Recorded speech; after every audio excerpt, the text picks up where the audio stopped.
Hello guys. അപ്പോൾ കുറച്ച് ദിവസത്തിന് ശേഷം ഇന്നൊരു വ്ളോഗാണ് നമ്മൾ കൊണ്ടുവന്നിട്ടുള്ളത്. അപ്പോൾ നമുക്ക് ഋതുവിനോടും അബുവിനോടും ചോദിക്കാനുള്ള കുറച്ച് ചോദ്യങ്ങൾ. അതായത് അവർ എക്സാം കാരണം ആണ് നമ്മൾ കുറേ കാലത്ത് വ്ളോഗ് ഉണ്ടായിരുന്നില്ല. വ്ളോഗും ഇല്ല, കണ്ടന്റും കുറവാണെന്ന് തന്നെ പറയാം. നമ്മളൊരു പേജ് തുടങ്ങിയെന്ന് പറയാൻ, വ്ളോഗ്സ് എന്ന പേജ്, അതുവരെ അതിൽ കണ്ടന്റ് ഡൗൺ ആണ്. അപ്പോൾ അങ്ങനെ എല്ലാം കൂടെ ആയപ്പോൾ നമ്മൾ ഇന്നൊരു വ്ളോഗ് ചെയ്യാച്ചിട്ടായിരുന്നു. അപ്പോൾ കുറച്ച് ചോദ്യങ്ങൾ നമുക്ക് ഋതുവിനോട് അബുവിനോട് ചോദിക്കാം. ആദ്യം അബുവിനോടാണ്. അപ്പോൾ അബു, ഇപ്പൊ പരീക്ഷ കഴിഞ്ഞോ? ഇല്ല, ഇനിയുണ്ട്. എത്ര ഉണ്ട് ഇനി? ഇനി ഒന്നും പാടിയുണ്ട്. ഒന്നും പാടി. ഏതാണത്? ബയോളജി. ബയോളജി. അപ്പൊ ഏതായിരുന്നു? 5 വിഷയം, ടോട്ടൽ 6 വിഷയല്ലേ? അതിൽ 5 കഴിഞ്ഞില്ലേ ഇപ്പൊ? അപ്പൊ ഏതായിരുന്നു ഏറ്റവും ടഫ്? എല്ലാ ടഫാണ്, എന്നാലും അപ്പൊ പഠിച്ചിട്ടുണ്ടായില്ലേ? പഠിച്ചു എന്നാ പഠിക്കൊരു മൂടില്ല. നമ്മള് 10ാം ക്ലാസ് പഠിക്കാൻ തോന്നില്ല. എങ്ങനെ ഉണ്ടായി? അനുഭവിക്കും പറഞ്ഞു. എന്താണ് 10ാം ക്ലാസ്സിൽ പറഞ്ഞാൽ നമ്മൾ നല്ല പഠിച്ചായിരുന്നു. പക്ഷെ ഇപ്പൊ പഠിച്ചായിരുന്നു. പ്ലസ് ടു എത്തിയിട്ടും അതിന്റെ മോഡലിന്റെ ഒരു ഇത് കിട്ടണ സീരിയസ്നെസ് കിട്ടുള്ള. എന്താ കിട്ടാത്തത്? എന്താ അറിയില്ല, എല്ലാവർക്കും അങ്ങനെ പുറത്തൊന്നും കാണാമല്ലോ. അപ്പൊ എന്താ വീട്ടിലുള്ള കാട്ടുന്നത്? ഞാൻ വീട്ടിലുണ്ടായില്ല.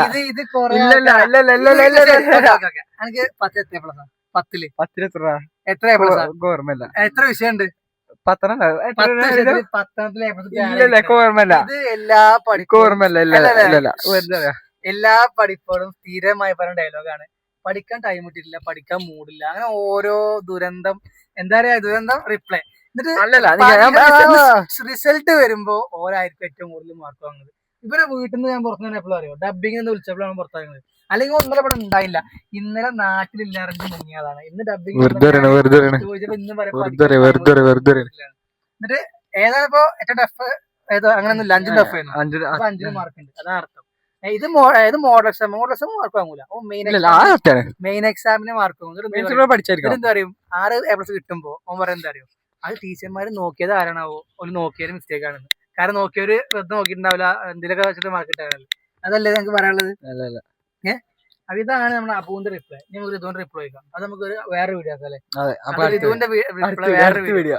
ഓക്കെ. അപ്പൊ പഠിച്ചിട്ടില്ല, സത്യാണ് പഠിച്ചിട്ടില്ല. ഇവന്റെ മോഡൽ എക്സാമിന്റെ റിസൾട്ട് ഞങ്ങൾ ഇവിടെ കാണിക്കും. മോഡൽ എക്സാമിന്റെ റിസൾട്ട് എന്താന്നില്ല സത്യം അറിയണല്ലോ. നമുക്ക് പേപ്പർ കിട്ടൂലല്ലോ. പേപ്പർ വേണ്ട, മാർക്ക് പറഞ്ഞാൽ മതി. സത്യം പറഞ്ഞാൽ മതി. ഞങ്ങളോട് മാർക്ക് പേപ്പർ കാണിക്കൊന്നും വേണ്ട, കിട്ടില്ല. അപ്പൊ അത് കാണിക്കും. അത് നമ്മള് മാർക്ക് പറയും, പക്ഷെ സത്യം പറഞ്ഞാൽ കുഴപ്പമില്ല. ഓക്കെ. അപ്പൊ ശരി, ഇനി നമുക്ക് ഋതുവിന്റെ അവസ്ഥ എന്താന്നുള്ളത് വേറെ വീഡിയോ ആക്കാം. ശരി, ഇതാണ് നമ്മൾ ഇന്നത്തെ വ്ളോഗ്.